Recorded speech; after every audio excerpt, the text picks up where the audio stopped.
Hello, beautiful soul. I'm Aurora, and welcome to Twin Flame Journey, a space where we explore the deeper meaning behind soul connections, divine timing, and the path that leads two hearts back to union. If you've been feeling the signs, you're in the right place. What if the moment right before twin flame reunion is not peaceful, but deeply confusing?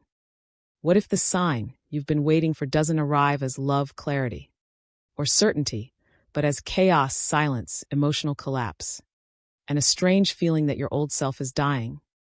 Most people think reunion begins when the runner comes back. But the truth is far more shocking. Reunion often begins long before any message, any meeting, or any physical return.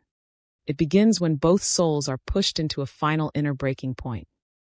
And if you are in that stage right now, this video may explain exactly why everything suddenly feels heavier, stranger, and more intense than ever before. Chapter 1. Why does it get darker right before reunion? There is a stage on the twin flame journey that almost no one talks about honestly. It is not the stage of butterflies. It is not the stage of magical signs.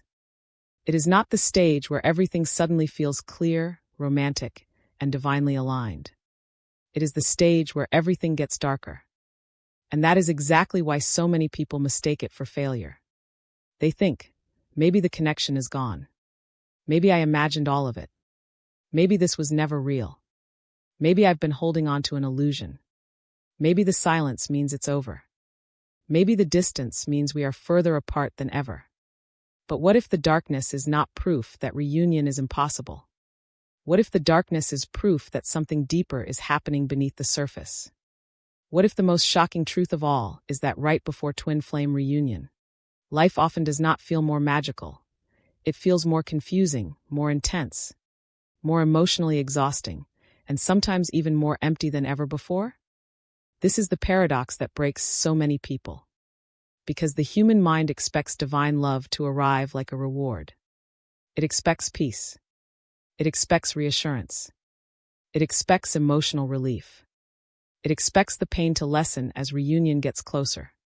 But the soul does not always work that way. Sometimes, right before a major shift, the soul brings everything unresolved to the surface. Not to punish you. Not to tease you. Not to make you suffer for no reason. But to show you what still cannot enter the next stage with you. And that is where this shocking stage begins. You may notice that the connection suddenly feels heavier. Not weaker, heavier.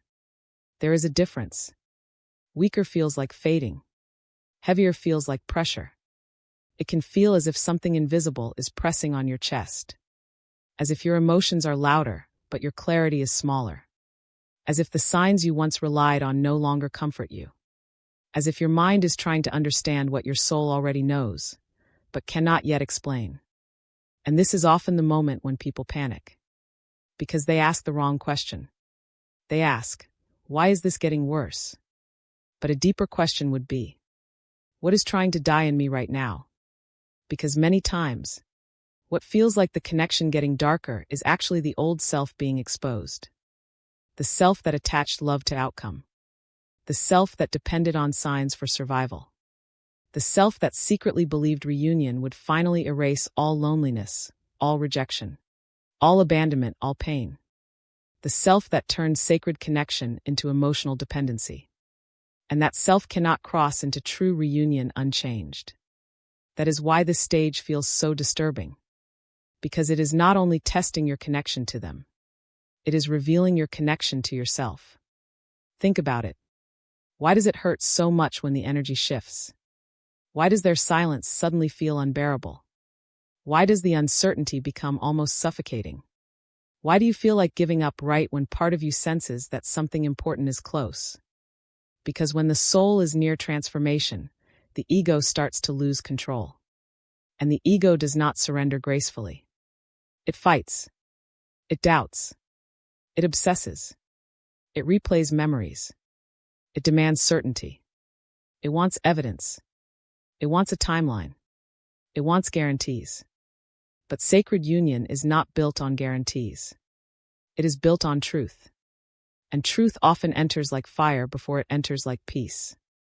This is why the stage before reunion can feel darker than separation itself. During separation, there is still a kind of emotional motion. There is longing. There is hope. There is obsession. There is pain, yes, but also movement. You are searching, interpreting, wondering, waiting, analyzing every sign, every dream, every synchronicity, every possible message from the universe. But then something changes. You begin to reach a point where even the searching becomes exhausting. The signs no longer satisfy you the way they used to. The tarot no longer calms you the way it once did.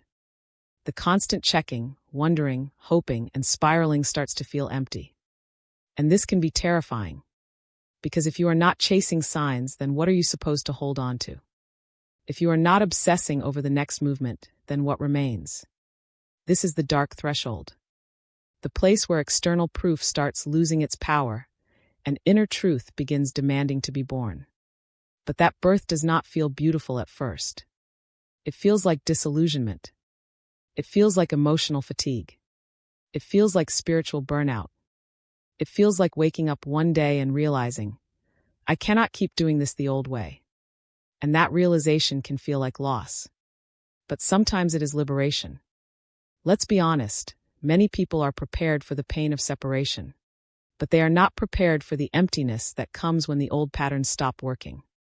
That emptiness is one of the most shocking parts of this stage.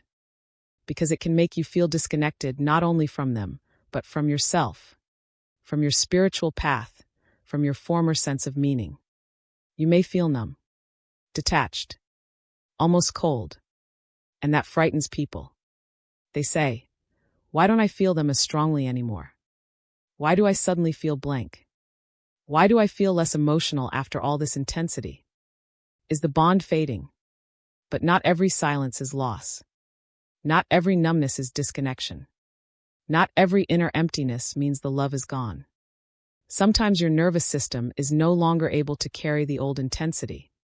Sometimes the soul is pulling you away from chaos because it is preparing you for a different frequency. Sometimes the drama has to die before the truth can speak. And truth is often quieter than obsession. That is why this stage is so easy to misunderstand.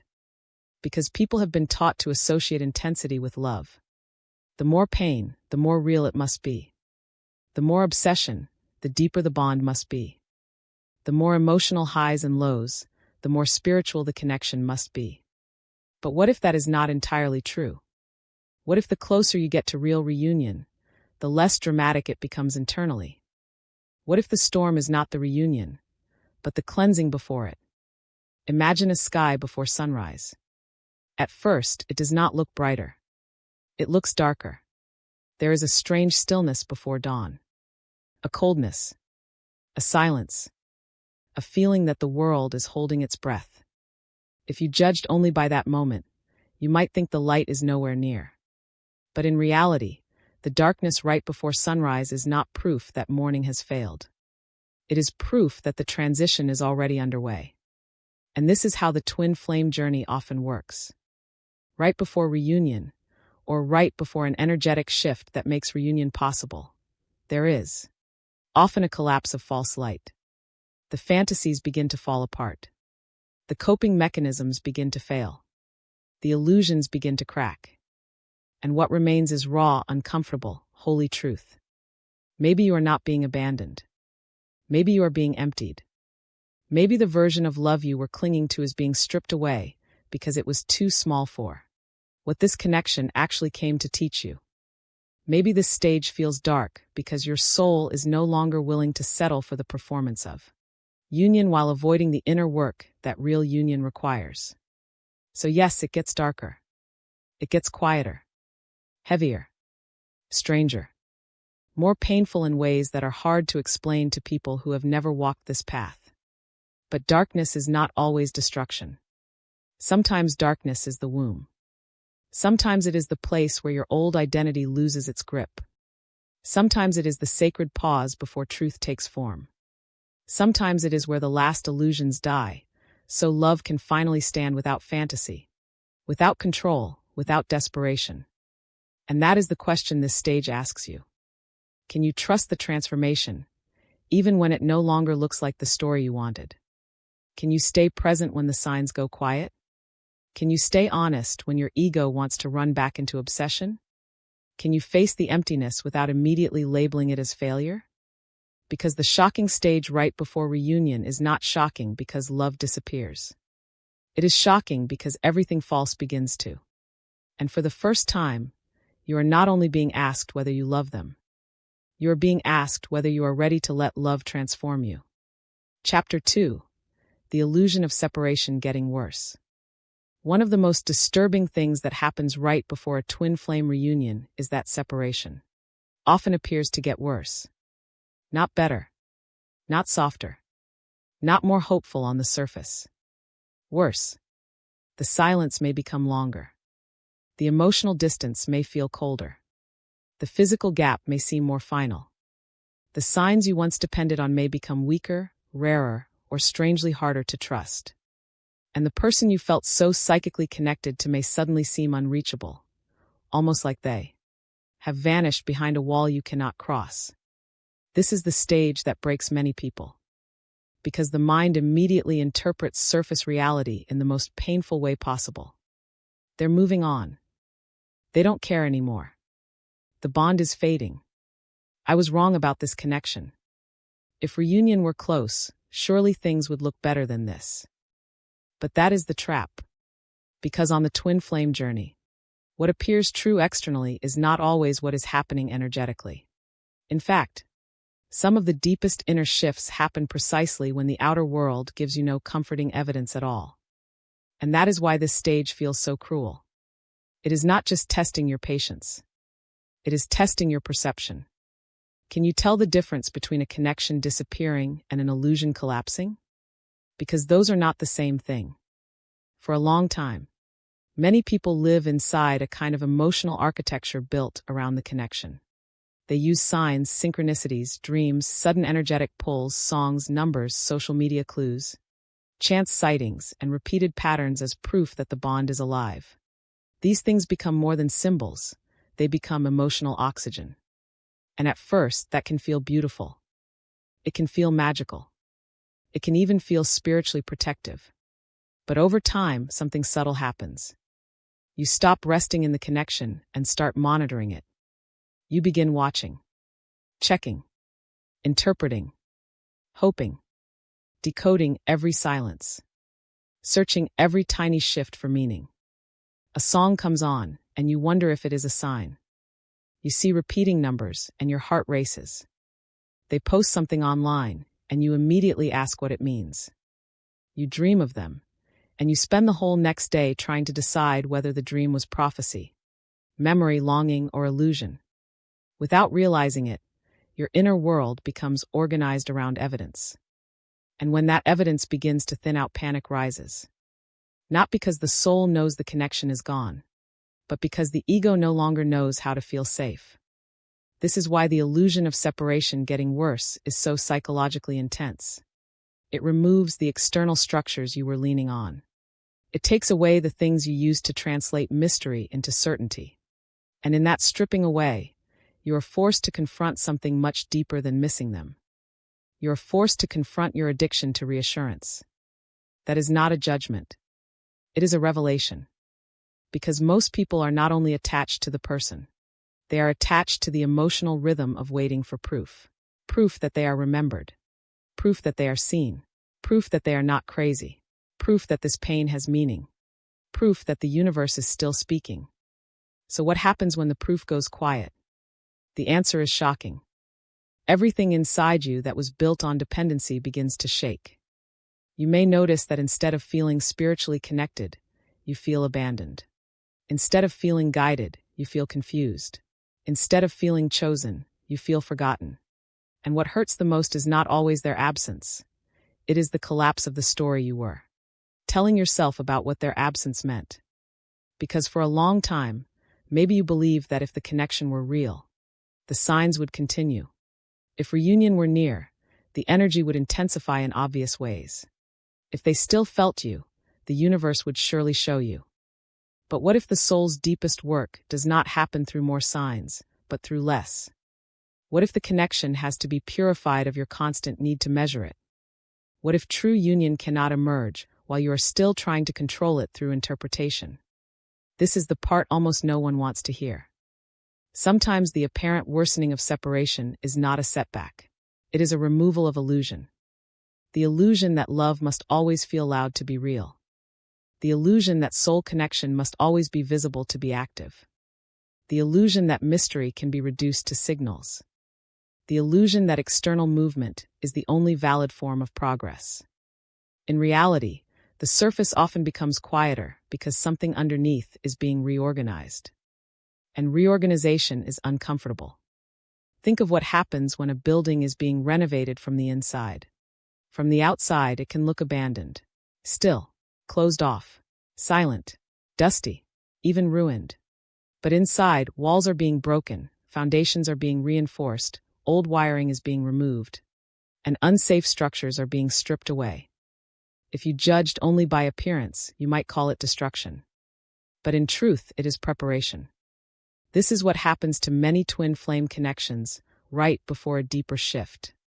The old energetic patterns can no longer continue as they were.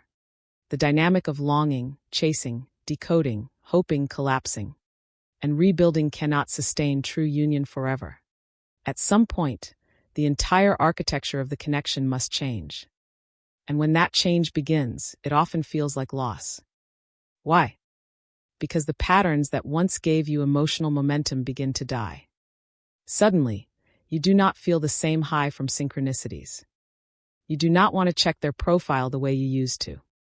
You do not feel soothed by the old rituals of searching. You may even start feeling tired of your own obsession. And this can create a very painful misunderstanding. You may think, maybe I'm giving up. Maybe I don't care as much anymore. Maybe the bond is fading because I don't feel that same intensity. But intensity is not always truth. Sometimes intensity is attachment under pressure. And when attachment begins to loosen, there is often a temporary emptiness that feels almost unbearable. Not because the connection is dying, but because your old way of relating to it is. That is the hidden meaning of this stage.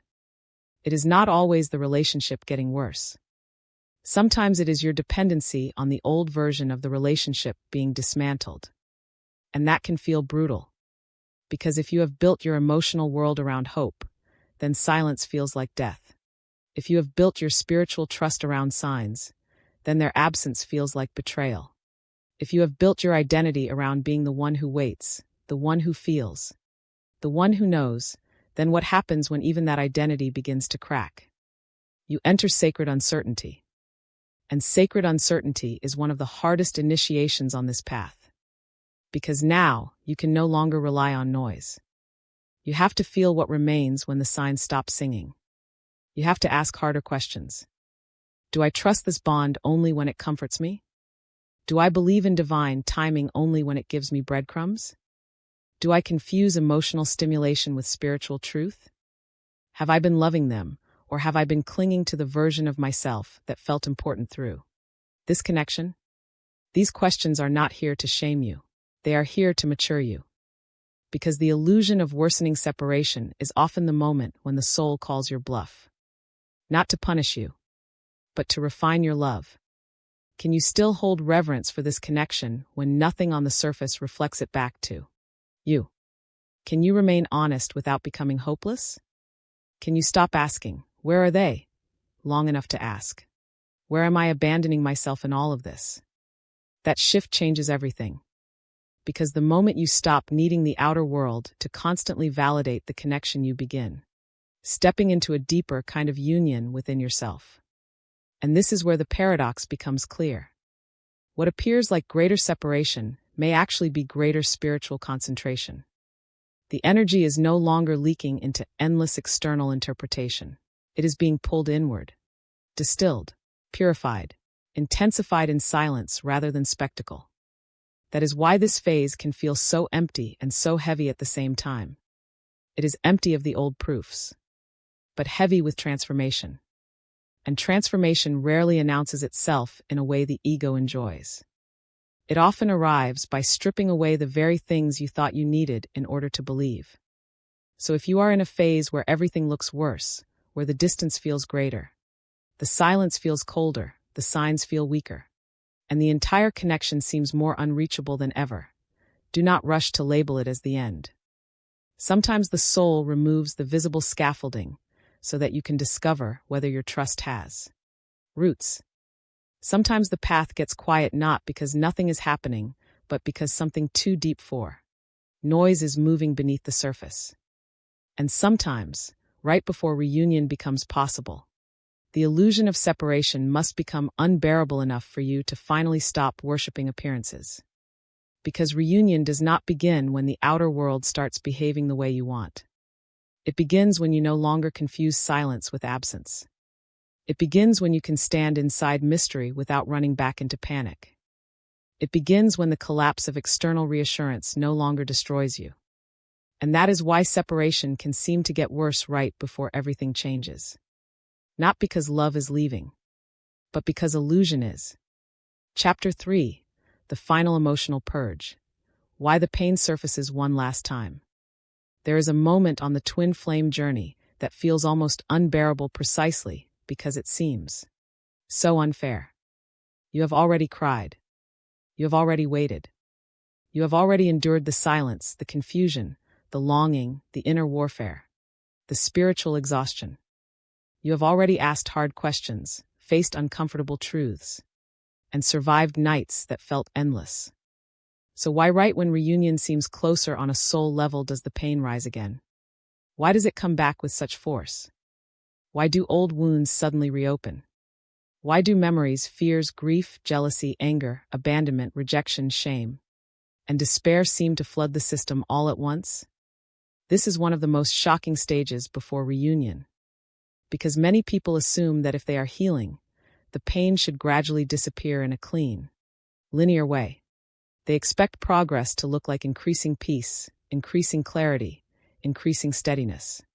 And sometimes it does, for a while. But deep healing rarely moves in a straight line.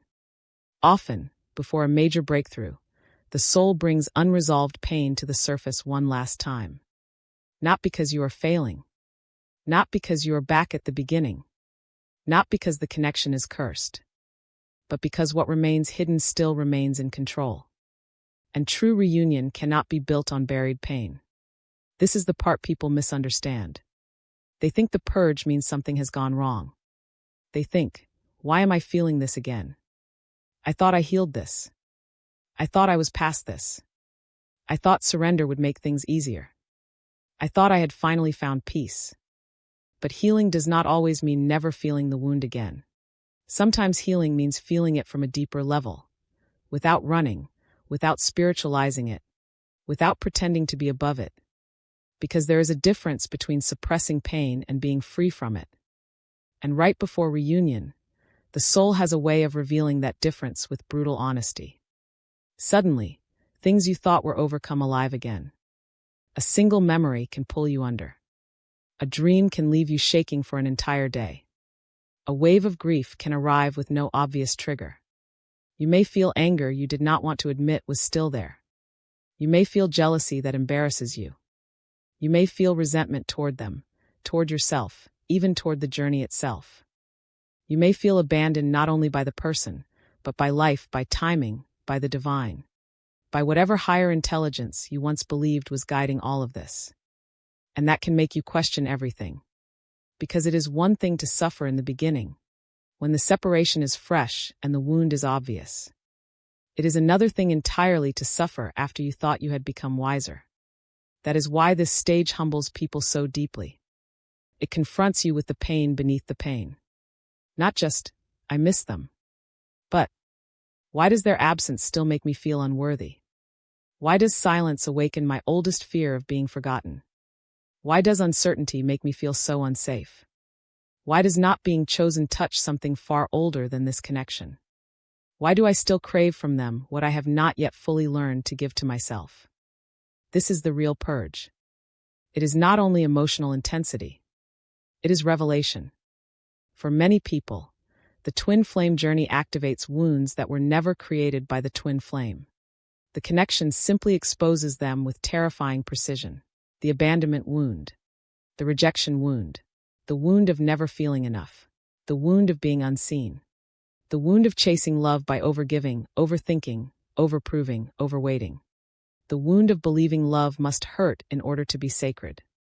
And if those wounds remain buried, they will shape the reunion before the reunion ever happens. That is why the pain rises. Because buried pain does not disappear. It waits. It waits in your body. It waits in your nervous system. It waits in the beliefs you do not even realize you are still carrying. It waits in your reactions, your patterns, your compulsions, your fantasies, your fears. Then, right before a deeper energetic shift, it comes forward and says, "Are you going to meet me now? Or are you going to keep calling this destiny while refusing your own inner work?" That is the confrontation. And it does not feel spiritual in the way people imagine spirituality should feel. It does not always look graceful. It does not always sound wise. Sometimes it looks like emotional collapse. Sometimes it looks like crying over something you thought you had transcended. Sometimes it looks like rage. Sometimes it looks like numbness. Sometimes it looks like being so tired of the whole journey that you want to throw away every concept, every label, every sign, every explanation. And strangely enough, that honesty can be holy. Because the purge begins to complete itself when pretense ends. When you stop trying to be the awakened one. When you stop trying to be calm because you think calm is spiritual. When you stop telling yourself that your pain is weakness. When you stop performing healing and actually let yourself feel what is there. That is when something real begins. Because unresolved emotion loses power when it is finally witnessed without resistance. Imagine a room in a house that has been locked for years. You know it is there. You sense its weight. You organize your life around not opening it. You decorate the rest of the house beautifully. You speak intelligently about healing. You light candles, read signs, repeat affirmations, study soul connections, practice surrender. But the room remains closed. And then one day, life forces the door open. Dust rises. Old air spills out. Things you forgot were there suddenly stand in front of you. And for a moment, it feels worse than before. Not because the room became darker, but because now you can finally see what was always inside it. This is what the final emotional purge often feels like. The grief was already there. The fear was already there. The rage, the shame, the loneliness, the exhaustion, the dependency, all of it was already there. Now it is simply visible. And visibility is uncomfortable. Because once pain becomes visible, you can no longer pretend that reunion alone will heal it. That is one of the hardest truths on this path. Many people secretly believe that if the twin flame came back, the pain would stop. That if the reunion happened, the nervous system would settle, the heart would relax, the old wounds would dissolve, and everything would finally make sense. But sacred connection does not replace inner healing. It amplifies whatever is present. So if reunion came while your abandonment wound was still leading your heart, you would not experience union as peace. You would experience it as fear of losing it again. If reunion came while your self-worth still depended on their attention, you would not experience union as freedom. You would experience it as emotional instability. If reunion came while you still unconsciously believed love must be chased, earned, or suffered for, then even love itself would be filtered through pain. This is why the purge happens before deeper union becomes possible. Not to torture you, to prepare you. And yes, preparation can feel like destruction when it touches what you most wanted to avoid. Sometimes the soul saves the most essential wound for last. Not because it is cruel, but because only now are you strong enough to face it. Earlier on the journey, you might have only been able to process the surface pain, missing them, longing for them, obsessing over what happened. But after everything you have survived, a deeper layer becomes accessible. The wound beneath the storyline, the wound beneath the labels, the wound beneath even the spiritual meaning you gave this connection. And when you reach that level, the question changes. It is no longer, when are they coming back? Now it becomes, what in me still believes love must arrive from the outside in order for me to feel whole? That question can break a person open, because it reveals that the reunion you crave externally is also a mirror of an inner reunion that has not fully happened yet. The wounded self and the wise self. The abandoned child and the grounded adult. The desperate heart and the surrendered soul. Before outer union stabilizes, inner fragmentation must be seen. That is why right before reunion, people often feel like they are falling apart. In one sense they are. But not in the way the ego fears. They are falling apart in the places where false strength was holding them together. They are losing the identities built around waiting, suffering, chasing, decoding, proving, and surviving. They are being brought face to face with the raw places that can no longer be carried into the next chapter untouched. And yes, this can feel devastating. You may wonder why you are suddenly grieving so much. Why tiny things trigger enormous reactions. Why your body feels tired, heavy, emotional, overstimulated, or strangely hollow. Why the heart feels both open and broken at the same time. Because purging is not a mental process. It is a whole-being process. The body releases. The nervous system trembles. The mind resists. The ego panics. The soul witnesses. And if you let the process happen without making it mean you are going backward, something profound begins to emerge. Not instant peace. Not romantic reward. But truth. A cleaner truth.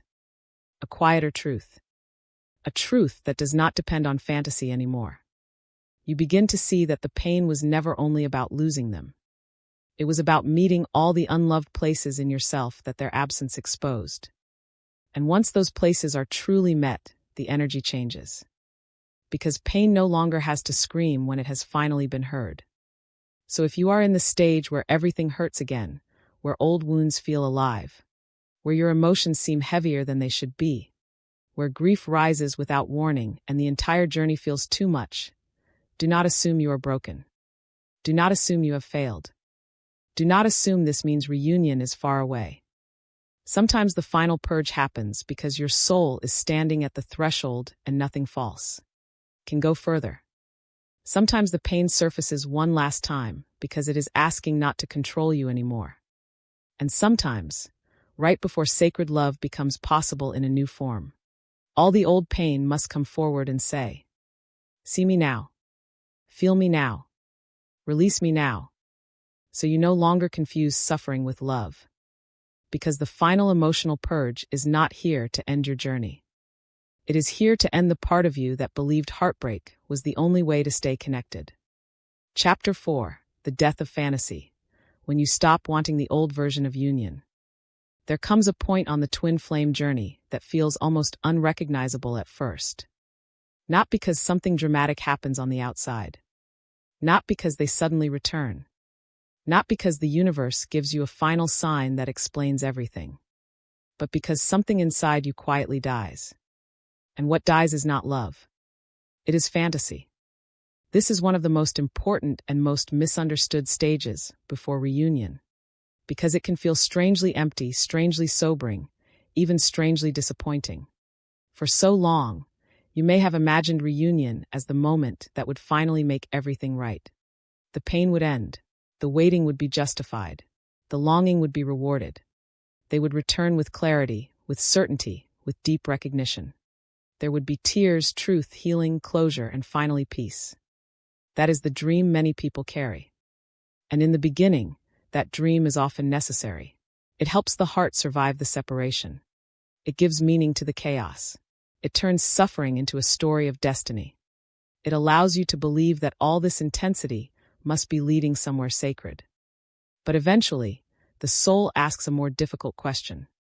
What if the version of reunion you have been longing for is too small for what this connection is actually trying to become? That question changes everything. Because at some point, you begin to realize that much of what you called union was still mixed with hunger. Hunger for closure.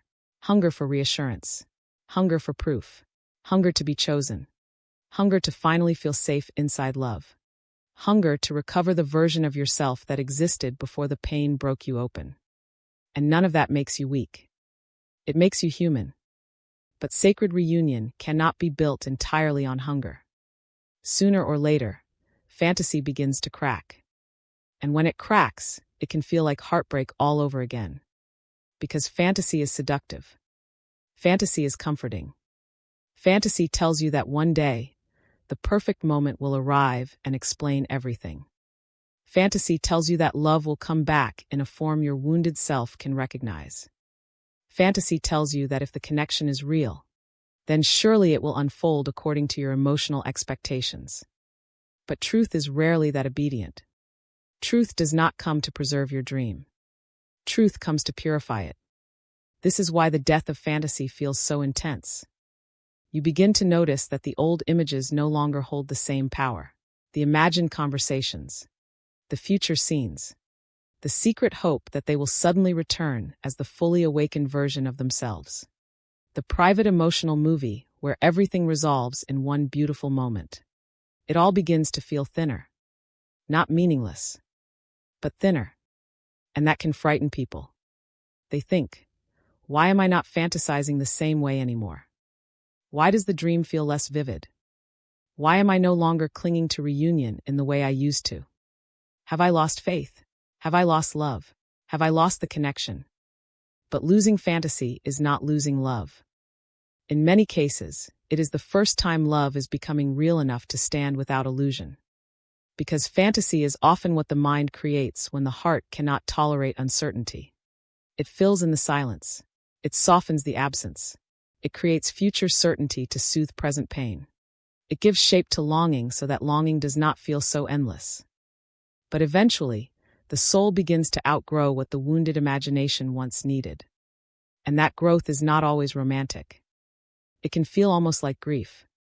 Grief for the dream. Grief for the story.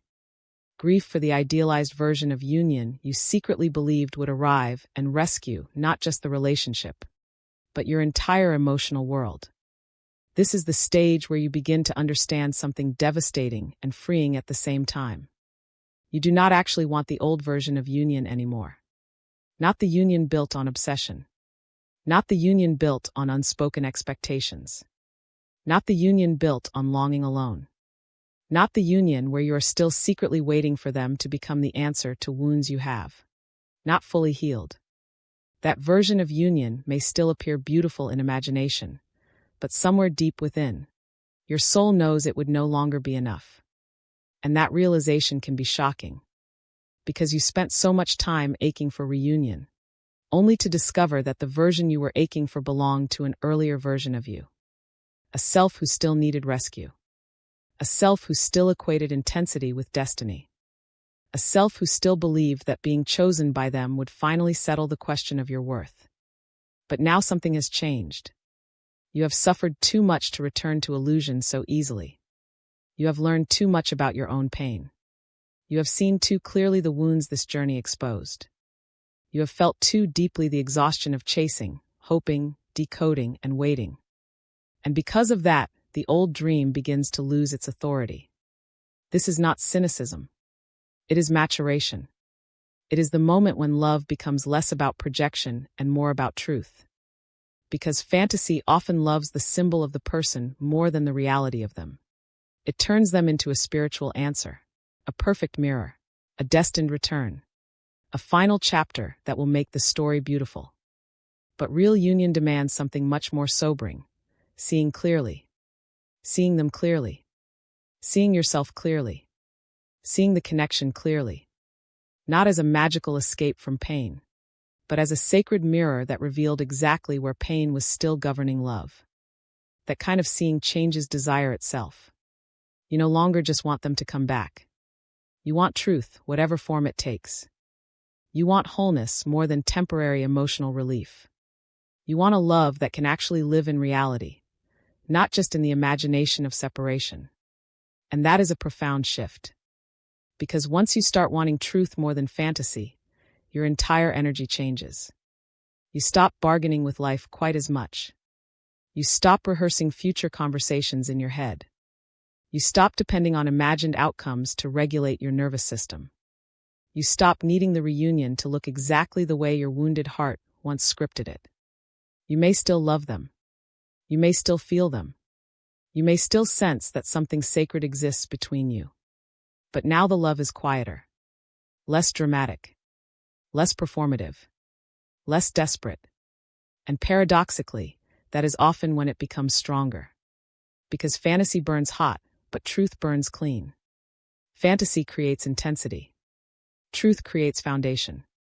Fantasy says, I need this to happen so I can finally breathe.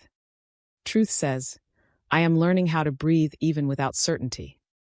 Fantasy says, they will return and complete what is missing in me. Truth says, what is missing in me must be met within me, or I will turn reunion into another form of fear. Fantasy says, when we reunite, the suffering will prove itself worth it. Truth says, the suffering was never meant to be justified by an outcome. It was meant to transform me. That is the death of fantasy. And although it sounds noble when spoken aloud, living through it can feel deeply disorienting. Because if the old dream is gone, what remains? Silence at first. A strange stillness. A feeling of standing in between two identities.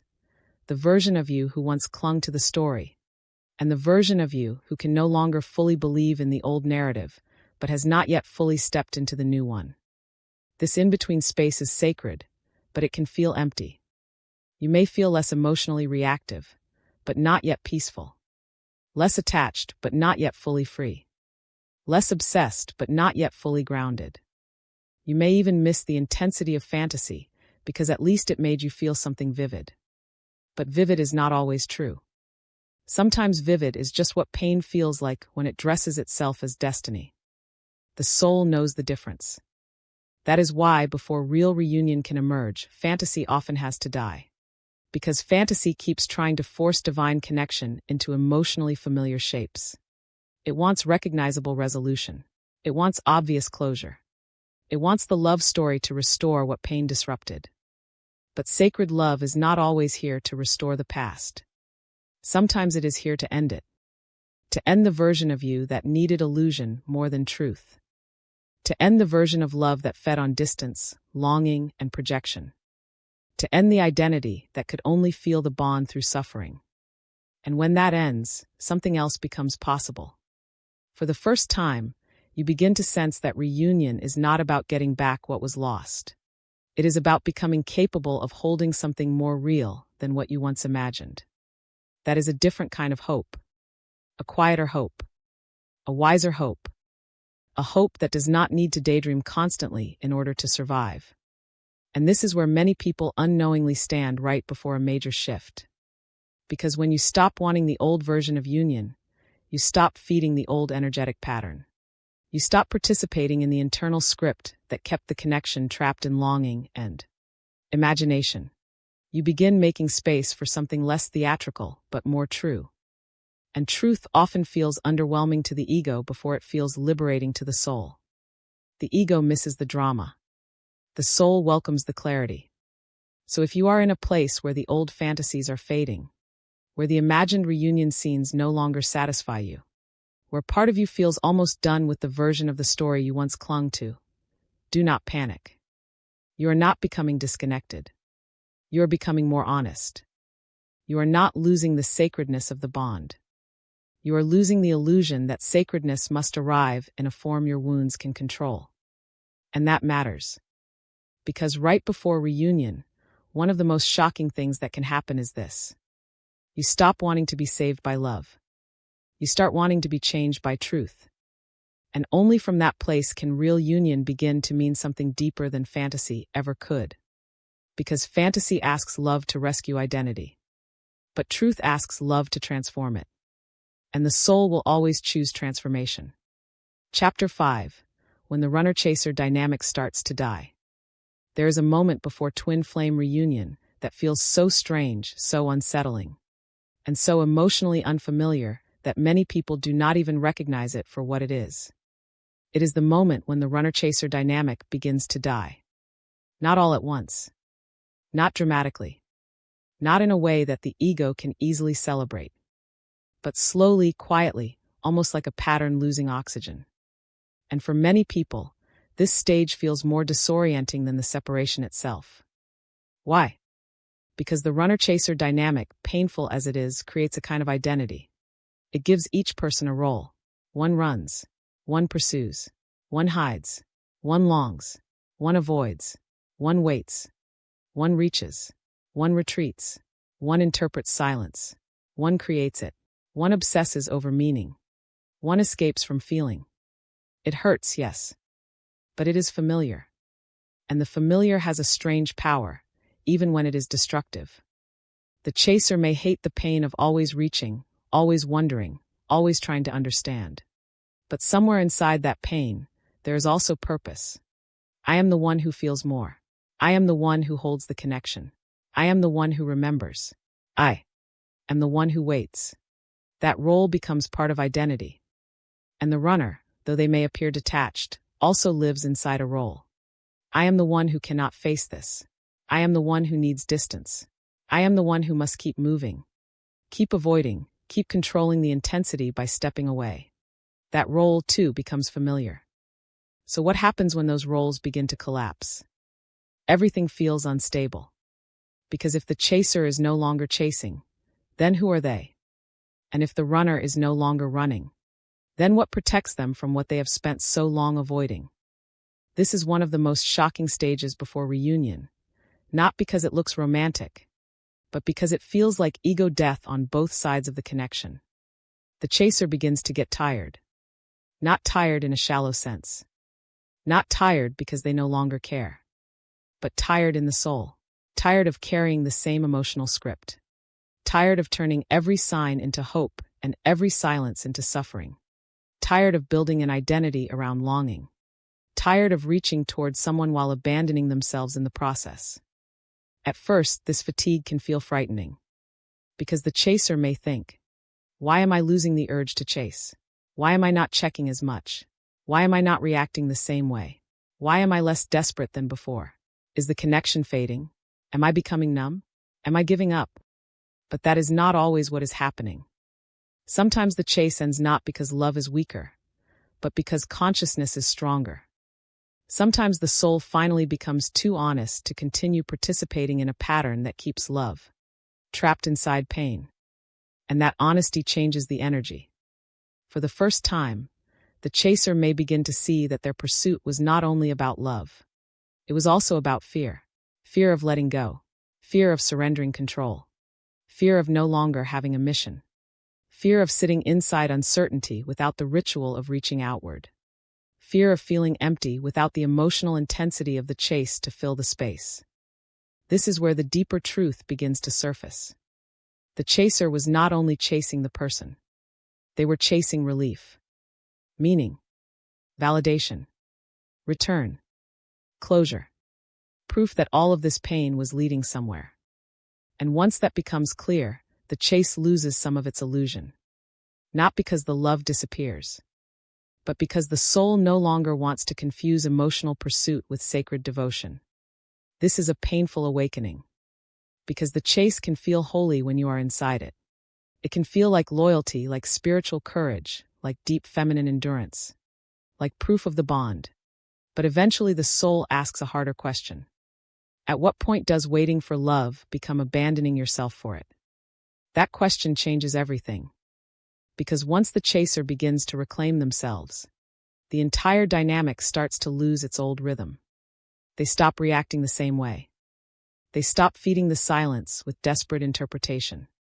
They stop turning every emotional wave into a reason to reach. They stop worshiping the intensity of the connection while neglecting the quality of their own inner life. And that shift is massive. Because the runner-chaser dynamic survives on imbalance. It survives on one person holding, seeking, reaching, interpreting, and energetically pushing while the other resists, distances, suppresses, and retreats. It is a loop, a painful, addictive loop. But when one side stops feeding the loop, the structure begins to crack. And that is where the runner often begins to feel something they have spent a long time avoiding: the absence of the chase. This is important. Many runners are not only running from the connection. They are also unconsciously regulated by the fact that the chaser keeps the energetic thread alive. The chaser's reaching creates pressure, yes, but it also creates predictability. The runner may resist it, but they know it is there. They know, on some level, that the bond is still being held for them. So what happens when that energetic pressure changes? What happens when the chaser no longer vibrates from desperation, panic, obsession, or longing in the same way? The runner can no longer interact with the connection through the same defensive pattern. Something shifts. And often, that shift is deeply uncomfortable. Because the runner's old strategy depended on movement away. But when the energetic landscape changes, running no longer works the same way. Avoidance no longer numbs in the same way. Distance no longer creates the same emotional control. The silence they once used as a shield begins to echo differently. Why? Because the dynamic is no longer being held in its old shape. And that can force the runner into confrontation with themselves. Not necessarily externally at first. Not always through immediate contact. But internally. Suddenly, they may begin to feel what they previously outran. The connection may rise in quieter, but more undeniable ways. Their usual distractions may stop working. Their sense of control may begin to erode. They may feel restlessness, unease, emotional confusion, or a strange pressure they cannot quite explain. And all of this can happen without the chaser even seeing it. That is why so many people misread this stage. They think, nothing is happening. There is still silence. There is still distance. But energetically, one of the most important transitions may already be underway. The old roles are no longer functioning. And when old roles die, identity trembles. The chaser no longer knows who they are without the longing. The runner no longer knows who they are without the distance. That is why this stage can feel like emotional emptiness, confusion, or a loss of self on both sides. Because the pattern that once created emotional motion is collapsing. And collapse is rarely comfortable. There may be a strange calm where there used to be obsession. There may be a strange discomfort where there used to be avoidance. There may be less visible drama, but more internal exposure. The game begins to die. And that is exactly what must happen. Because reunion cannot be built on the continuation of the chase. A connection cannot become sacred union while one soul is still performing pursuit and the other is still performing escape. Those roles are rooted in wounding. They may carry spiritual symbolism, yes, but they are still shaped by fear. One fears being abandoned, so they move toward. One fears being consumed, so they move away. One clings. One resists. One overfeels. One underprocesses. But real union requires something neither role naturally knows how to do. Presence. Presence without chasing. Presence without fleeing. Presence without using longing or distance as identity. Presence without manipulating the connection through fear. That is why the death of the runner-chaser dynamic can feel so barren at first. Because what replaces it is not instant romance. It is emptiness. A sacred emptiness. The space where old patterns no longer dominate, but new truth has not fully taken form yet. And in that space, both people are stripped of the masks they used to survive the connection.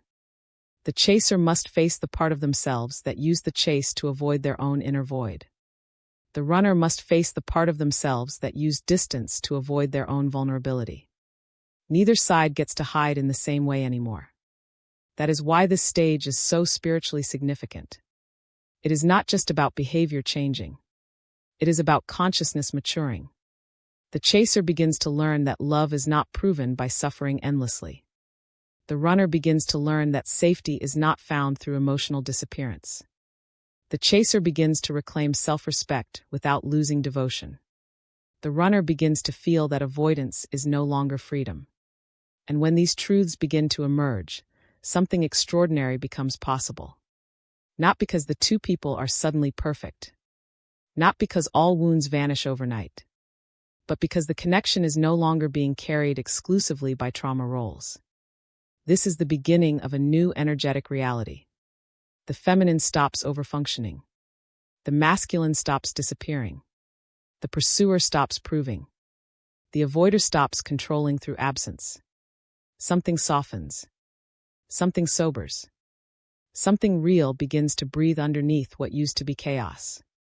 And yes, from the outside, this phase can look boring compared to the emotional intensity that came before it. There may be less obsession, fewer dramatic spiritual highs, fewer desperate reaches, fewer emotional crashes. But boring to the ego can be holy to the soul. Because peace often feels unfamiliar to people who have learned to associate love with tension. This is why many mistake the death of the runner-chaser dynamic for loss of connection. But it is often the opposite. It is the first real sign that the connection is no longer feeding on the old wounds in the same way. And that matters more than most people realize. Because before reunion can happen in a way that is stable, mutual, and grounded in truth, the old script has to die. The script where one person carries the emotional weight for both. The script where silence has all the power. The script where longing is mistaken for intimacy. The script where the bond survives, but the people inside it remain trapped. That script cannot become union. It can only become more of itself. So if you are in a place where the urge to chase is dying, where the old emotional pattern feels exhausted, where something in you no longer wants to participate in the same cycle, do not panic. You are not losing the journey. You may be leaving the distortion of it. And if somewhere beyond what you can currently see, the runner is beginning to feel the collapse of their own escape pattern, that too is part of the shift. Because right before reunion, one of the most necessary things that happens is this. The roles die. The performances weaken. The trauma patterns lose their throne. The false movement stops. And in the silence that follows, something far more sacred can finally begin. Not the old game of pursuit and retreat, but the possibility of two souls meeting without needing to hide inside their wounds. That is when reunion stops being a fantasy of ending pain, and starts becoming a truth that neither person can access until the pain stops running the pattern. Chapter 6. The strange calm after intense pain. Why peace feels so unfamiliar. After so much longing, so much confusion, so much emotional intensity, there often comes a phase on the twin flame journey that feels almost impossible to interpret correctly. It does not feel dramatic. It does not feel ecstatic. It does not feel like the grand spiritual climax people expect right before reunion. It feels quiet. And for many people, that quiet is terrifying. Because after months, sometimes years, of living inside emotional extremes, peace does not always feel peaceful at first. It feels unfamiliar. It feels suspicious. It feels empty, muted, even wrong. You may wake up one morning and realize that the ache is not screaming the way it used to. Their name may still live in your heart, but it no longer crashes through your nervous system with the same force. The longing is still there, but softer. The connection may still be present, but less chaotic. The constant urgency that once defined your inner world begins to fade. And instead of feeling relieved, you may feel confused. Why am I so calm? Why am I not obsessing the same way? Why don't I feel the same sharp emotional pull? Have I become numb? Have I detached? Have I lost the connection? Is this surrender or is this the end? This is one of the most misunderstood stages before reunion. Because many people have spent so long equating intensity with truth that when peace finally begins to arrive, they do not recognize it as healing. They interpret it as absence. They think that if the connection were still alive, it would still feel overwhelming. They think that if love were real, it would still hurt loudly. They think that if reunion were near, surely the emotions would grow even stronger, not quieter. But sacred alignment often does not enter like a storm. Sometimes it enters like the storm finally losing its authority over you. And that can feel very strange when the nervous system has been conditioned by turbulence. Let's be honest. Many people do not only get attached to the person, they get attached to the emotional weather of the connection. The highs, the lows, the signs, the surges, the aching, the anticipation, the psychic pressure. The spiritual intensity, all of it creates movement. And movement, even painful movement, can become addictive. Why? Because it gives the ego something to do. To analyze. To interpret. To chase. To hope. To fear. To prepare for. To survive. But when that turbulence begins to settle, the ego can feel unemployed. And without that familiar emotional drama, Many people suddenly do not know how to locate themselves inside the journey anymore. If I am not longing the same way, who am I? If I am not checking for signs all day, what am I supposed to do with my energy? If I am not breaking apart over every shift, does that mean the bond has weakened? No. Sometimes it means the bond is no longer moving through your wounds in the same way. That is a massive difference. Because there is a kind of intensity that comes from misalignment, from attachment, fear, projection, obsession, uncertainty, and nervous system activation. And then there is a quieter kind of connection that does not need to scream to be real. It does not need to overwhelm you in order to exist. It does not need to destabilize you in order to prove itself. But if you have lived too long in the first frequency, the second one may initially feel like emptiness. This is why the strange calm after intense pain is so difficult to trust. You are no longer burning, but you are not yet fully used to peace. You are no longer drowning in emotional waves, but part of you still expects the next one. You are no longer feeding the same old pattern, but your body may still be waiting for chaos to return. And so even calm becomes a trigger. You begin questioning your own healing. Maybe I'm shutting down. Maybe I'm emotionally tired. Maybe I've just gone numb. Maybe this stillness means I no longer care. But numbness and peace are not the same thing. Numbness disconnects you from life. Peace reconnects you without panic. Numbness feels closed. Peace feels open but steady. Numbness is absence. Peace is presence without fear. That distinction matters deeply here. Because after the final emotional purges, the collapse of fantasy, and the death of the runner-chaser dynamic, the soul often enters a different state. Not a glamorous state, not a performative state, a truer state. A state where love is no longer mixed with as much desperation. A state where the person may still matter deeply, but your entire inner life is no longer built around emotional emergency. A state where you can think of them without immediately spiraling. Feel them without needing to decode everything. Miss them without collapsing into powerlessness. Sense the bond without trying to force meaning from every detail. That kind of calm is not disconnection. It is maturation. But maturation can feel emotionally underwhelming compared to obsession. And that is the problem. Because the ego often prefers intensity over truth. Intensity makes the story feel important. Intensity makes love feel cinematic. Intensity makes the suffering feel meaningful. Intensity keeps the mind occupied. But truth is often much quieter. Truth does not always arrive with fireworks. Sometimes it arrives when the nervous system finally stops confusing love with danger. And for those who have lived in emotional survival mode, that can feel almost foreign. Imagine someone who has lived for years in a house with a constant alarm sounding in the background. At first, it terrifies them. Then they adapt. Eventually, the noise becomes normal. It becomes part of the atmosphere. They may even stop noticing how much it affects their body. Now imagine the alarm suddenly stops. At first, the silence does not feel comforting. It feels unnatural, too quiet, almost eerie. The body does not immediately trust it. It listens for the next disturbance. It waits for the next siren. It braces even while nothing is happening. This is what peace can feel like after prolonged twin flame turmoil. Your body has memorized intensity. So when the calm arrives, it does not always register as safety right away. It may register as uncertainty, as waiting, as an unfamiliar space where the old emotional cues are missing. And because those cues are missing, many people go looking for pain again without realizing it. They revisit old messages. They replay old wounds. They check for signs to make sure the bond is still there. They stir the emotional waters because stillness feels too unstructured. Why? Because the ego would rather feel familiar pain than unfamiliar peace. This is one of the most honest truths of the journey.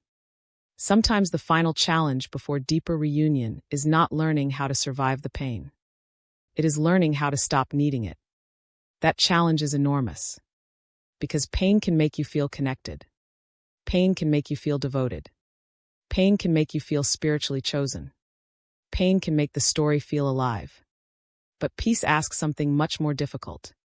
Can you remain connected without emotional chaos? Can you trust love when it no longer arrives as crisis? Can you stay present when there is nothing urgent to fix, decode, or chase? That is where the soul begins to deepen. Because true union is not sustained by constant emotional emergency. It is sustained by nervous system steadiness, inner honesty, grounded love, and the capacity to remain open without collapsing into fear. And that capacity begins here, in the strange calm. You may notice that you are less reactive, less triggered by silence, less hungry for signs, less eager to explain every energetic shift. You may still feel moments of pain, of course. Healing is not mechanical. But overall, something has changed. The emotional spikes no longer dominate your identity in the same way. And this can feel almost anticlimactic. After everything, you may have expected revelation. Instead, you get stillness. After all the suffering, you may have expected a grand sign. Instead, you get quiet breath. After so much inner fire, you may have expected an arrival. Instead, you get a strange, gentle neutrality. But do not underestimate neutrality. For a wounded heart, neutrality can be sacred. Because neutrality is often the first place where you are no longer reacting from abandonment, no longer trying to force an ending, no longer making every emotional shift mean something catastrophic, no longer handing your peace over to the outer world every morning. This is not indifference. It is balance. And balance can feel less intoxicating than obsession, but it is infinitely more capable of holding real love. That is why peace feels so unfamiliar right before reunion. Not because it is wrong, but because it belongs to a version of you that has not lived here before. The old self knew how to ache, knew how to wait, knew how to chase, knew how to survive on signs and sorrow. But this emerging self is learning something else. How to stay, how to feel without drowning, how to love without collapsing, how to trust without constant evidence, how to breathe without needing the connection to be loud. That self is closer to union than the desperate self ever was. Because reunion is not just about the return of the other person. It is also about your ability to meet love without turning it into another arena for fear. And fear cannot lead in this next stage. That is why the soul grows quieter. Not dead. Not disconnected. Quieter. Like a lake after a storm. The water still exists. The depth is still there. The sky is still reflected within it. But now the surface is no longer violent enough to distort everything it touches. This is the strange grace of the calm after intense pain. It does not always feel powerful. It does not always feel mystical. It may even feel like nothing special is happening. But sometimes, that is exactly how real transformation feels. Not dramatic.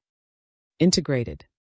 So if you find yourself in a stage where things feel quieter than before, where you still care, still feel, still sense the bond, but without the same emotional chaos, do not rush to label it as numbness or loss. Do not sabotage the peace just because the old self does not know how to trust it. You may be standing in one of the holiest transitions of the entire journey. The moment when love stops arriving as wound activation and begins arriving as inner steadiness. And from that steadiness, something entirely new becomes possible. Not the old cycle. Not the old suffering. Not the old need to prove the bond through pain. But the beginning of a connection that can finally exist without devouring you. That is not the end of the twin flame journey. That is the first real taste of what reunion is meant to feel like. Chapter 7. When real-life signs begin to shift quietly. After the emotional purging, after the collapse of fantasy, after the runner-chaser pattern begins to weaken, and after that strange calm starts settling into your inner world, something else often begins to happen. But it does not happen loudly.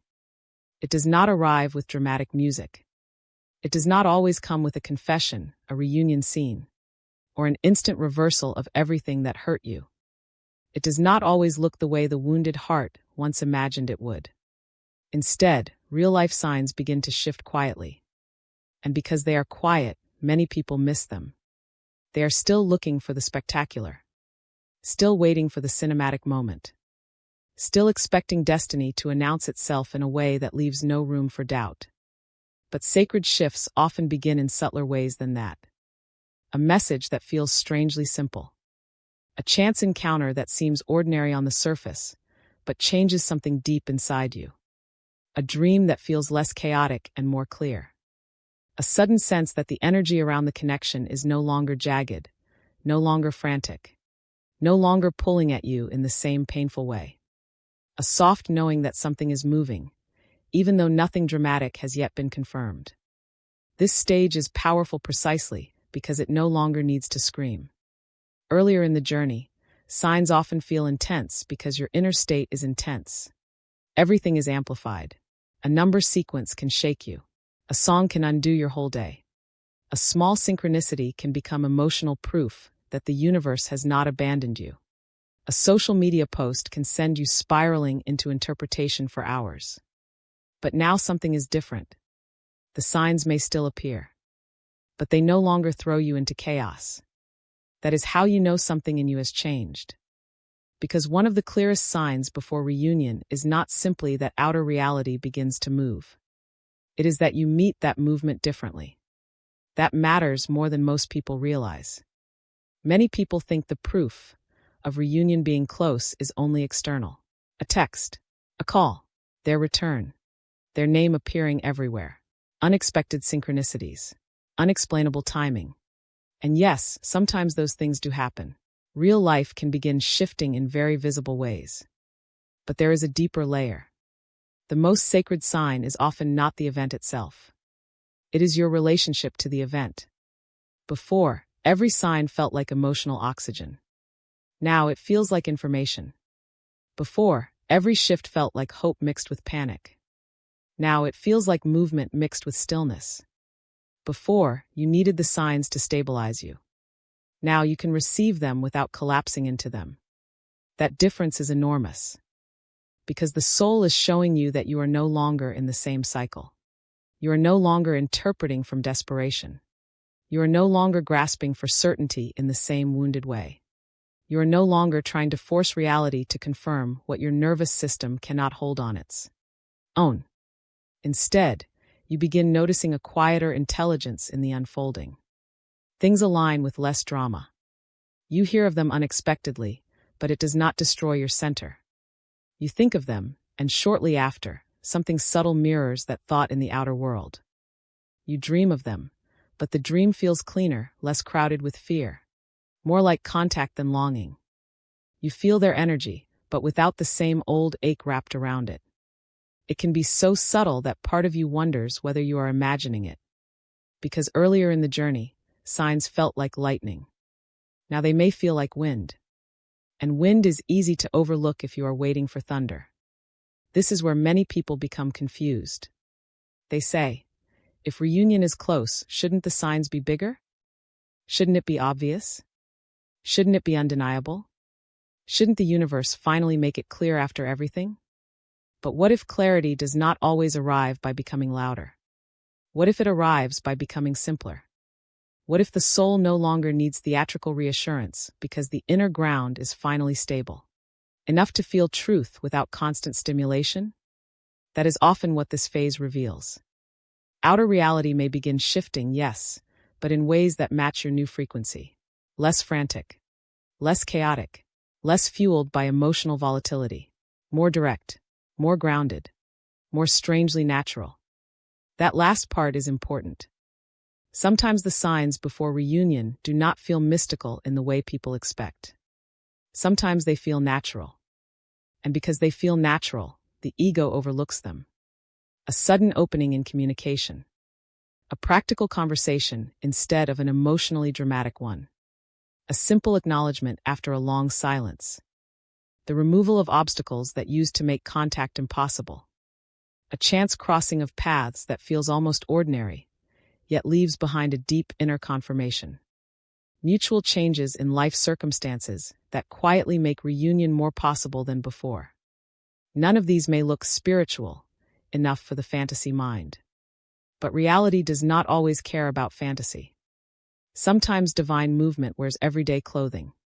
And if you are still expecting reunion to arrive like a movie scene, you may miss the sacred intelligence of the small shift. This is why inner stillness matters so much here.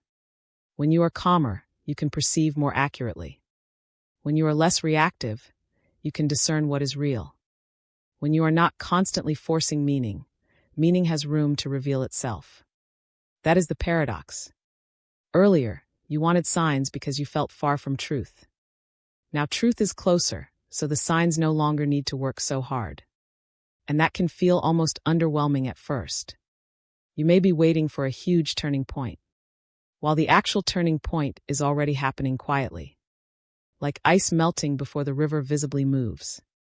Like the sky changing color before sunrise fully appears. Like a door unlocking before anyone has turned the handle. The movement begins beneath what the eyes can immediately confirm. This is also the phase where timing starts to feel different. Earlier, everything felt delayed. Blocked. Twisted. Misaligned. Even the signs felt painful, because they appeared without resolution. They reminded you of the bond, but offered no stable path forward. They awakened longing without providing grounded change. But now the signs begin feeling less like emotional torment and more like preparation. A conversation happens at the right moment. A misunderstanding dissolves. A path opens where there used to be constant resistance. You feel less attached to controlling how it happens.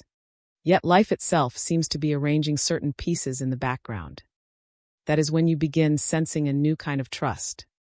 Not the desperate trust of please let this happen, but the mature trust of something is unfolding, and I do not need to chase it into existence. That shift is one of the clearest indicators that the energy has truly changed. Because when real-life signs begin to shift quietly, they are no longer feeding obsession. They are feeding readiness. And readiness feels very different from longing. Longing says, I need this now or I will break. Readiness says, I am becoming capable of meeting what comes. Longing trembles. Readiness steadies. Longing clings to meaning. Readiness allows meaning to unfold. Longing wants signs to prove love is near. Readiness sees signs as reflections of a movement already happening within. This is why the quiet signs matter so much. They are not only about them. They are about you. About your ability to notice without grasping. To receive without spiraling. To recognize movement without turning it into immediate emotional dependency. That is spiritual maturity. And often, right before reunion, spiritual maturity matters more than spiritual intensity. Because reunion is not only about bringing two people back into contact. It is about whether the contact can now hold a different frequency. Can it hold truth instead of projection? Can it hold presence instead of panic? Can it hold mutuality instead of a trauma loop? Can it hold reality instead of fantasy? The quiet signs often whisper the answer. You may notice that fear is no longer the main interpreter. You may notice that hope no longer feels frantic. You may notice that you are able to stay rooted even when something shifts in the outer world. And that groundedness becomes part of the preparation. Because if a real-life movement happens now, a message, a conversation, a reconnection, an unexpected opening, you are no longer meeting it as the old self. You are meeting it as someone who has walked through fire and become less hungry for illusion. That changes the meaning of everything. A text is no longer just a text. It becomes a mirror of who you are now able to be. A meeting is no longer just a meeting. It becomes a test of whether peace can remain present in connection. A sign is no longer just reassurance. It becomes an invitation to remain steady while life gently rearranges itself. That is why this stage feels so sacred.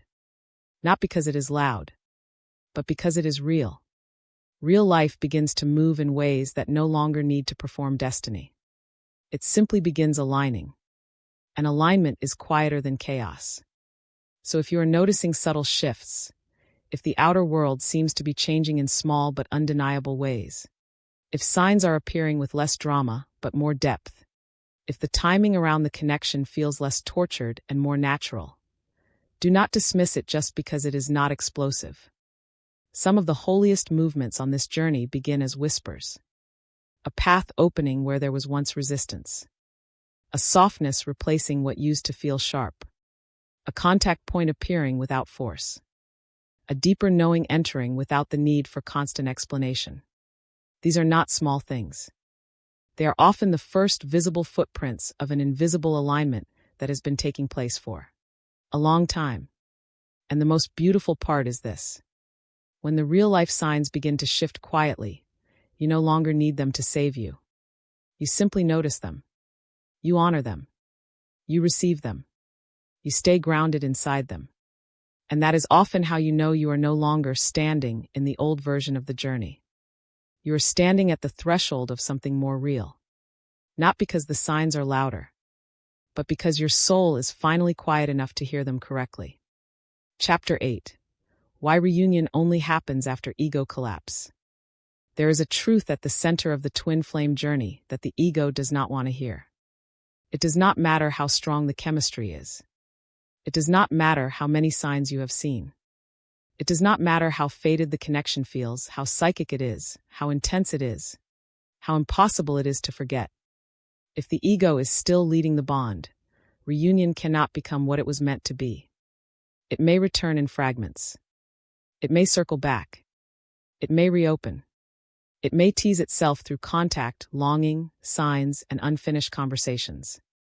But true reunion, the kind that can hold spiritual truth without collapsing back into fear, only, becomes possible after ego collapse. And that is one of the hardest truths on this journey. Because most people think the obstacle to reunion is time, or the other person's fear, or divine timing, or circumstances, or lessons not yet learned. And yes, all of those things can matter. But underneath them, there is often something even more decisive. The self that still wants to use love to protect its wounds. That self cannot build sacred union. Because ego does not actually want love in its pure form. It wants control. It wants reassurance. It wants certainty. It wants to know where it stands. It wants to avoid humiliation. It wants to be chosen in ways that repair old pain. It wants the connection to unfold in a form that makes the nervous system feel safe without requiring deep inner surrender. And on the surface, that can look like devotion. But underneath, it is often fear trying to negotiate with the divine. The ego says, let this happen in a way I can manage. Let them come back in a way that proves I was right. Let the story resolve in a way that restores my dignity. Let this love heal me without first unraveling the identity I built to survive pain. But sacred love does not work like that. It does not come to protect the false self. It comes to reveal it. That is why so much of the twin flame journey feels like dying while still alive. Because the connection does not only awaken longing. It exposes structure. The hidden structure of your defenses. The hidden structure of your need for control. The hidden structure of your attachment to being chosen. The hidden structure of your fear of rejection, abandonment, humiliation, powerlessness, and surrender. And all of that structure belongs to the ego. Not ego in the shallow sense of arrogance alone, but ego as the survival self, the defended self, the constructed self, the self that learned how to stay psychologically alive through control, fantasy, performance, avoidance, chasing, proving, pleasing, withdrawing, overthinking, or emotional armor. That self may be sophisticated. It may even sound spiritual. It may say beautiful things about destiny, growth, surrender, soul contracts, and divine timing. But underneath all that language, one question remains. Is love being approached as truth?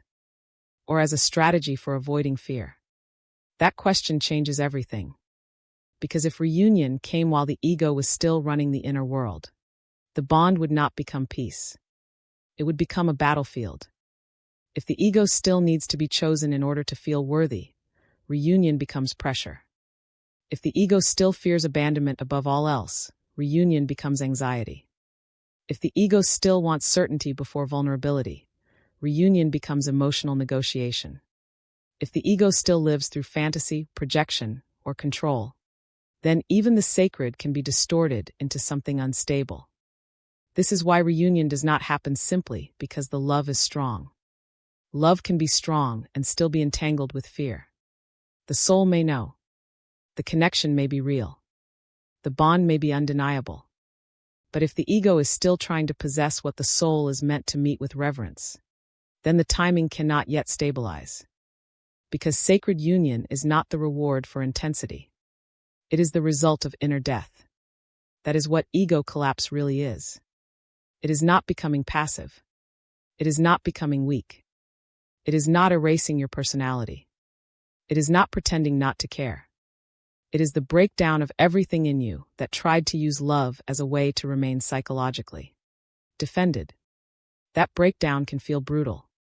Because ego collapse does not usually happen as one graceful spiritual realization. It happens in layers. First, the ego loses its favorite form of control. Maybe the signs stop giving reassurance. Maybe the person becomes unreachable. Maybe the fantasy begins to crack. Maybe the chase stops working. Maybe the silence goes on long enough that obsession can no longer sustain itself. Then another layer falls.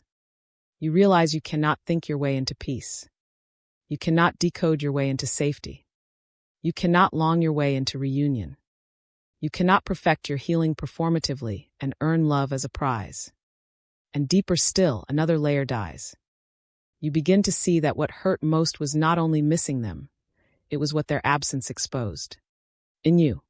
The places where identity was built around being needed, chosen, validated, remembered, desired, or spiritually special.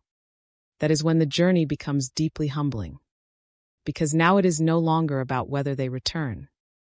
Now it is about whether you are willing to let the version of you that needed reunion for self-definition come undone. That is ego collapse. It is the death of using this connection as a mirror for personal importance. The death of, if this happens, then I will know I am worthy. The death of, if they choose me, then my pain will finally make sense. The death of, if the story resolves the way I imagined, then I can finally relax. The death of, if I suffer enough, perhaps the universe will reward me. These beliefs are rarely spoken out loud. But they live quietly in the wounded self. And they must die. Not because desire is wrong. Not because longing is shameful. Not because wanting union is a mistake. But because anything built on the ego's bargains will eventually collapse under the weight of fear. Real union needs a different foundation. A foundation where love is no longer an attempt to escape your own inner fragmentation. A foundation where the nervous system is not constantly asking the other person to regulate wounds they did not create. A foundation where truth matters more than image, where presence matters more than control, where surrender is not a spiritual slogan, but an actual lived condition of the heart. That is why ego collapse often feels like losing everything you thought you needed. You lose the certainty of your story. You lose the emotional identity of the one who waits. You lose the fantasy that reunion will save you from yourself. You lose the assumption that intensity equals alignment. You lose the hidden belief that divine love should obey your preferred timeline and form. And when all of that begins to fall apart, it can feel like devastation. Because the ego cannot tell the difference between losing illusion and losing life. To the ego, collapse feels like death. And in a sense it is. But only for the part of you that cannot enter sacred union as it is. That is why this stage is so shocking. You may feel stripped, simplified, exposed, less certain of the story, but somehow closer to truth. Less intoxicated by signs, but more anchored in silence. Less able to fantasize, but more able to feel what is real. And strangely, that can feel both emptier and holier at the same time. Because ego collapse does not replace illusion with immediate ecstasy. It replaces illusion with space. Space where truth can finally breathe. Space where love is no longer crowded by projection. Space where the other person is no longer forced to carry the symbolic burden of your unhealed wounds. Space where you no longer need to dominate mystery with interpretation. This is also why the ego often resists peace. Peace leaves no room for its old strategies. In chaos, the ego has jobs.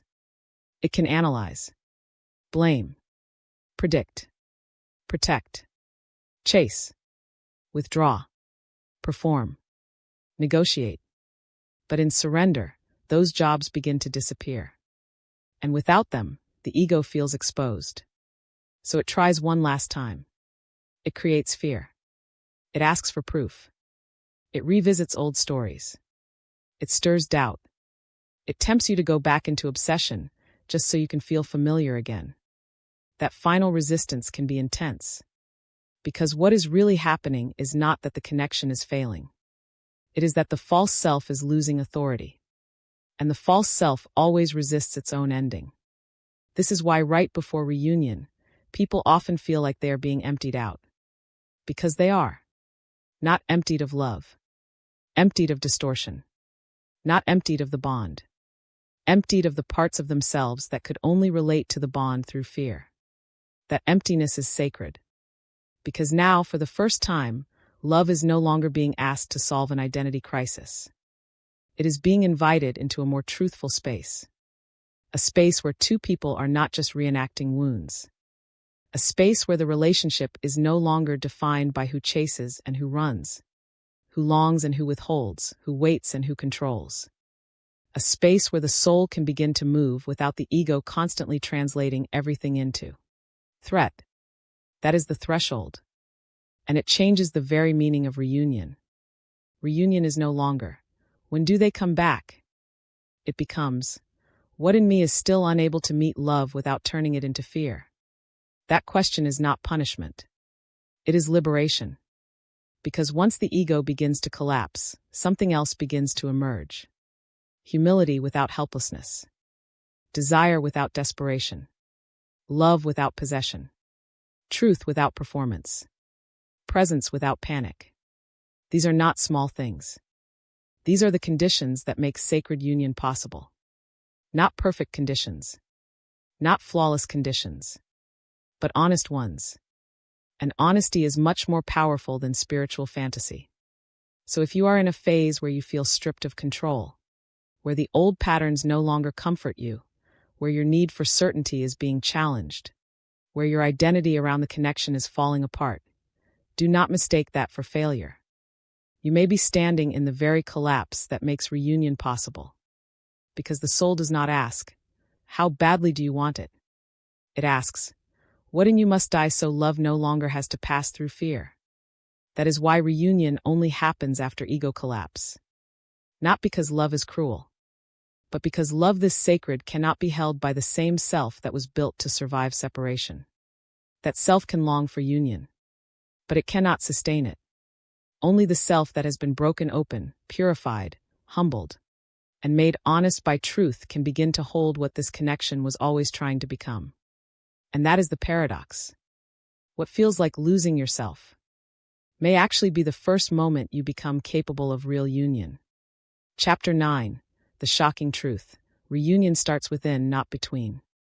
There is one truth on the twin flame journey that changes everything once it is fully understood. And for many people, it is also the most shocking.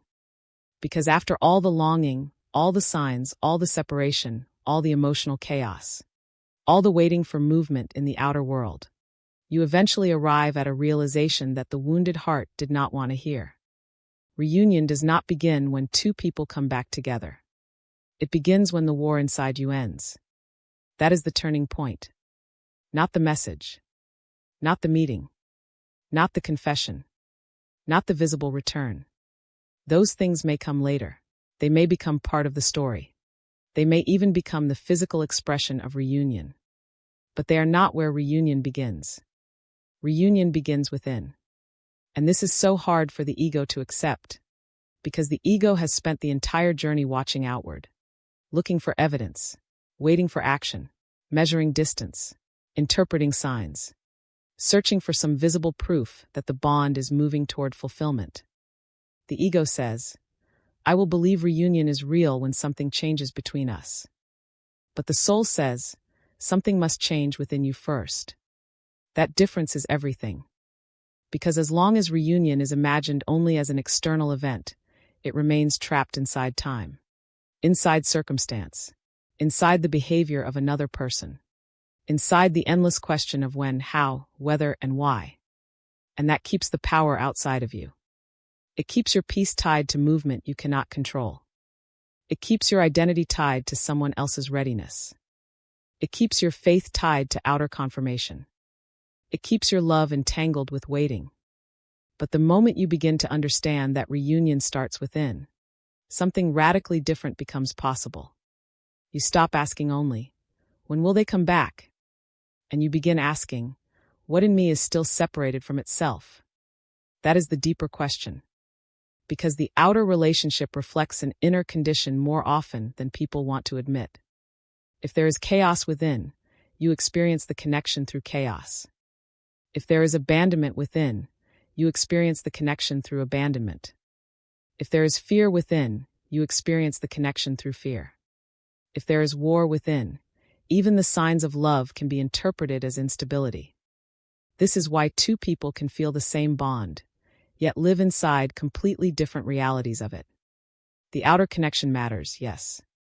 But what shapes your experience most deeply is the state of the inner world receiving it. And this is where the real meaning of reunion begins to unfold. Reunion within is not a poetic idea. It is a spiritual event. It is the moment when the fragmented parts of you begin to stop fighting each other. The abandoned child no longer runs the heart alone.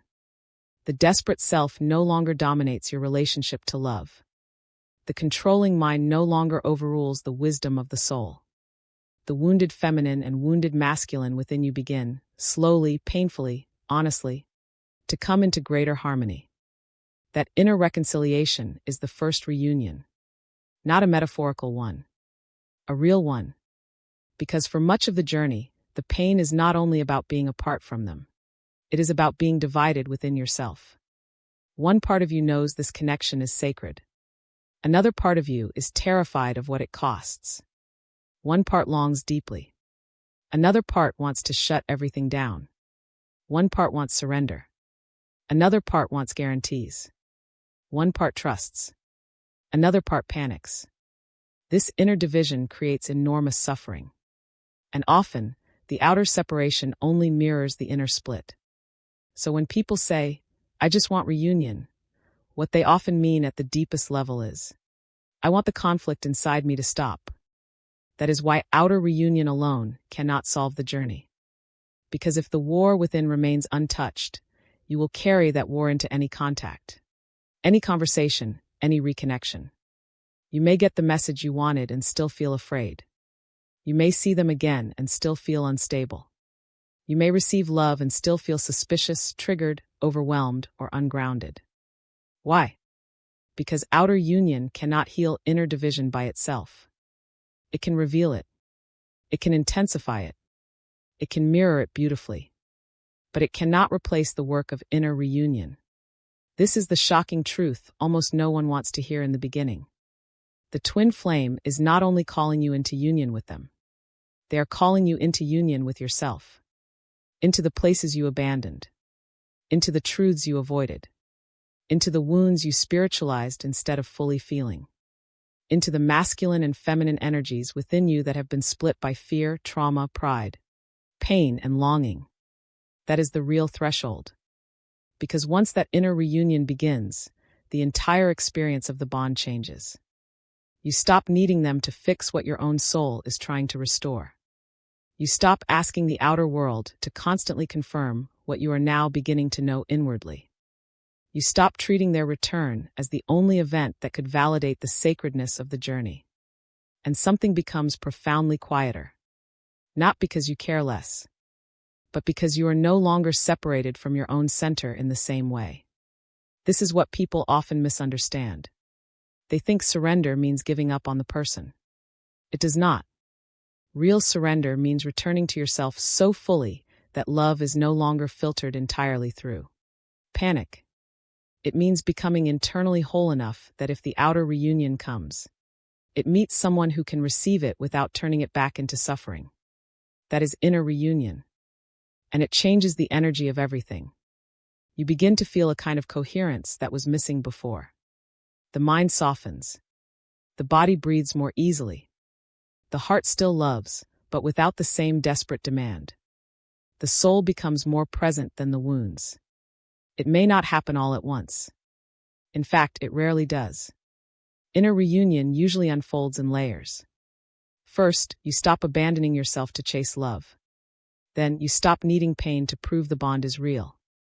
Then, you stop fantasizing that the other person will solve what only your own healing can address. Then, you begin trusting the connection without needing constant emotional evidence. And somewhere in that quiet unfolding, you realize something extraordinary. Part of the reunion you were waiting for has already begun. Within you. That realization is both beautiful and devastating. Beautiful, because it returns power to the soul. Devastating, because it reveals that so much of the suffering came from expecting the outer world to perform a healing that had to begin inside first. But once you see it, you cannot unsee it. You begin understanding why the journey had to become so painful, why the fantasy had to die, why the old patterns had to collapse, why the chase had to exhaust itself, why the silence had to stretch so far, why the ego had to lose its control. Because none of it was only about getting you to them. It was about getting you back to yourself. That is the hidden sacredness of this path. The outer twin flame mirrors the inner split so intensely that eventually you can no longer live comfortably divided. You cannot keep living with one part of you starving for love while another part is governed by fear. You cannot keep calling the connection divine while treating yourself as emotionally disposable. You cannot keep asking for union while remaining internally fragmented. The soul demands more honesty than that. And when honesty deepens, reunion within begins. You start becoming the safe place you once begged the connection to give you. You start becoming the witness to your own pain. You start becoming the steady masculine for your inner feminine, the receptive feminine for your inner masculine, the grounded adult for your abandoned child. That is not self-help language. That is spiritual alchemy. Because once those parts begin reconciling, you stop radiating the same signal into the connection. You no longer radiate desperation in the same way. You no longer radiate pursuit as identity. You no longer radiate abandonment as your core wound. And because your energy changes, the entire field of the relationship changes too. This does not mean outer reunion is guaranteed on your timeline. But it does mean that the deepest precondition for true reunion is now being formed. A self who can love without collapsing. A self who can receive without clinging. A self who can tell the truth without performance. A self who no longer needs the other person to carry the spiritual burden of their unintegrated pain. This is why reunion starts within. Because until you are no longer divided against yourself, anything that comes from the outside will still be interpreted through division. But once inner union begins, even silence feels different. You may still want them. You may still love them. You may still sense unfinished movement between you. But the desperation starts fading. And in its place comes something much more powerful. Inner authority. A calm knowing. A steadier heart. A clearer boundary between love and fear. A growing sense that what is meant to align externally will do so from a very different foundation than before. That foundation is you. Not the wounded you. Not the chasing you. Not the fantasizing you. Not the terrified you. The integrated you. And that self is the real magnet of reunion. Not because it manipulates outcomes, but because it stops resisting truth. This is the paradox that shocks almost everyone. You spent so much of the journey trying to get closer to them, only to discover that the real doorway was always through your own inner wholeness. Not around it. Not instead of it. Through it. And once you pass through that doorway, you begin to understand why outer reunion was never just about romance. It was always about resonance. Can two people meet from truth rather than trauma? Can love be held without being used as anesthesia? Can the bond exist without one person abandoning themselves to sustain it? Those questions are answered within before they are answered between. That is why this chapter matters so much. Because if you are still imagining reunion only as a future event, You may miss the fact that your soul is already building it now. In your choices, in your healing, in your boundaries, in your surrender, in your ability to remain loving without losing yourself. This is where the path becomes real. No longer just mystical. No longer just emotional. No longer just symbolic. Real. Because inner reunion is not theory. It is the lived moment when your heart and soul stop asking the outer world to do what they are, finally learning to do together. And from that place, for the first time, reunion is no longer a fantasy you wait for. It becomes a frequency you embody. That is the shocking truth. The sacred union you were looking for between two souls begins the moment your own soul is no longer divided against itself. And once that happens, the outer path no longer carries the same desperation. Only a deeper readiness, a deeper honesty, a deeper peace. And from that peace, what is truly meant for you can finally find somewhere real to land. Chapter 10, The Final Threshold. If you are here, you are closer than you think. So now we arrive at the final truth. Not the kind of truth that gives the ego a perfect answer. Not the kind that satisfies every question about timing, outcome, or certainty. But the kind of truth that reaches deeper than explanation. If you are in this stage right now, the stage where everything feels strangely quiet, painfully stripped, emotionally unfamiliar, and spiritually intense in a way you cannot fully describe, then you need to hear this. You may not be falling apart. You may be standing at the threshold. Because right before twin flame reunion, life often does not look the way people expect it to. It may not look romantic. It may not look obvious. It may not look like progress on the surface.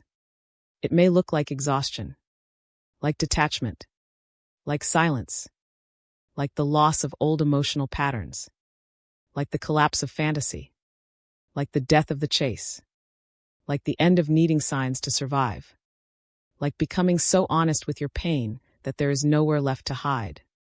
And because it feels so raw, so unfamiliar, so unglamorous, many people mistake this stage for the end.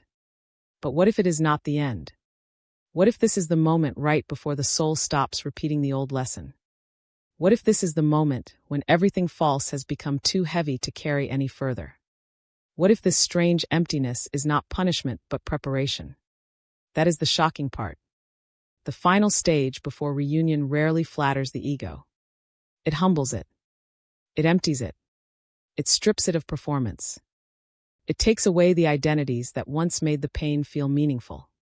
It removes the fantasy that love will rescue you without transforming you first. And when all of that begins to fall away, you can feel lost. Because the old self no longer works. But the new self is still emerging. That in-between space is sacred. Even if it feels lonely. Even if it feels confusing. Even if nobody around you understands what is happening inside you. This is the threshold where many souls turn back into old patterns because truth feels too quiet, too simple, too exposed. The ego wants one more sign, one more certainty, one more emotional high. One more dramatic reassurance that the story is still alive. But the soul is asking for something else now. Not more drama. More truth. Not more fantasy. More embodiment. Not more obsession. More alignment. Because reunion was never only about getting the person back. It was about becoming someone who could finally meet this kind of love without disappearing inside it. And that changes everything. You are no longer being asked to prove your devotion through suffering. You are being asked to become available for a new frequency of love. A love that does not require panic to feel real. A love that does not require chasing to stay alive. A love that does not require signs every hour to keep you from collapsing. A love that can exist in stillness, in honesty, in groundedness, in mutual presence. That kind of love can only arrive where there is space for it. And maybe that is what this stage has really been doing. Creating space. Space where the abandoned self has been seen. Space where the fantasy self has died. Space where the wounded self no longer leads. Space where the soul can finally breathe without so much distortion. So if you are here, if you feel like something in you has ended, if you feel less attached to the old pain, but not yet fully certain of what comes next, if the connection feels quieter, but somehow more real, if you no longer want the old version of reunion, but still sense something sacred is not over, do not rush to call this nothing. Do not rush to call this loss. Do not rush to go backward just because peace feels less dramatic than pain. Sometimes the quietest stage is the holiest one. Sometimes the soul becomes still because it is no longer fighting what must change. Sometimes the final preparation feels like emptiness because your old identity cannot survive where your deeper truth is taking you. And sometimes, perhaps more often than people realize, reunion begins long before there is any physical proof. It begins when you stop abandoning yourself. It begins when love no longer has to pass through desperation. It begins when your inner masculine and feminine stop warring with each other. It begins when the heart becomes steady enough to hold mystery without collapsing. It begins when you no longer need to be saved by the connection in order to honor it. That is the real miracle. Not just that two people may come back together, but that one soul, after all this pain, after all this confusion, after all this breaking, becomes whole enough to receive love differently. That is not small. That is profound. So maybe the question is no longer, are they coming back? Maybe the deeper question now is, am I ready to meet what comes next without becoming the old version of myself again? That is the threshold. And if that question is alive in you now, then something sacred is already moving. You do not need to force it.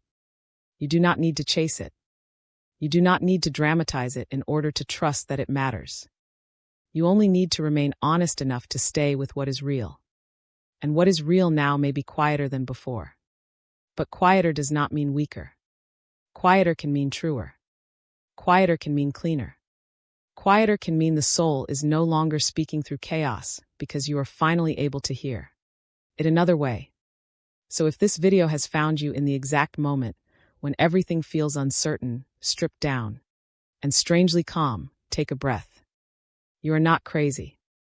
You are not broken. You are not necessarily far away. You may be closer than you think. Closer not because of a sign. Closer not because of fantasy. Closer not because the ego finally got an answer, but because something in you is no longer resisting the transformation required for real union. And that transformation is the doorway. Not the old story. Not the old longing. Not the old pain. The transformation. So trust what is softening. Trust what is ending. Trust what no longer feels sustainable. Trust the peace that feels unfamiliar. Trust the quiet that does not need to prove itself. Because if this connection is truly sacred, then nothing real is being lost in this stage. Only what could not come with you. And that is why the final stage is so shocking. It does not feel like getting everything you wanted. It feels like becoming someone new. Someone deeper. Someone clearer. Someone less hungry for illusion. Someone more capable of truth.